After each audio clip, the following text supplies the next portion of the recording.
Hello guys, আজকে আমি বানাতে চলেছি হচ্ছে স্যালাড, দইয়ের স্যালাড বা রায়তা।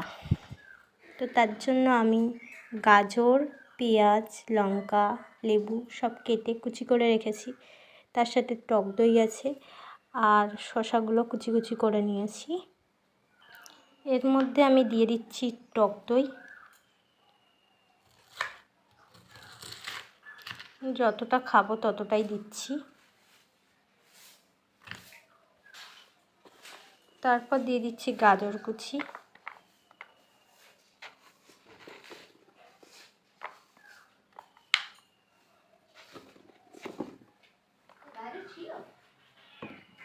তারপর এতে দিয়ে দেবো পেঁয়াজ কুচি, লঙ্কা কুচি, একে একে সবই এর মধ্যে দিয়ে দেব।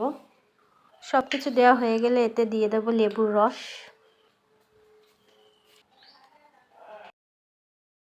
লেবুর রস দেওয়া হয়ে গেলে এতে দিয়ে দেবো বিট নুন।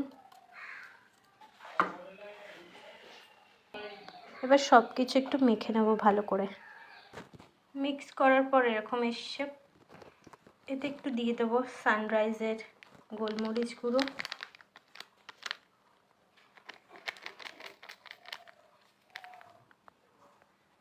ঝাল হওয়ার জন্য, ফ্লেভারটাও আসবে। তো চলো দেখে নাও, মিক্স করে নিই। Ready healthy salad. এটা তোমরা ভাত, বিরিয়ানি সবের সাথেই খেতে পারো। আমি খাই, খুব ভালো লাগে।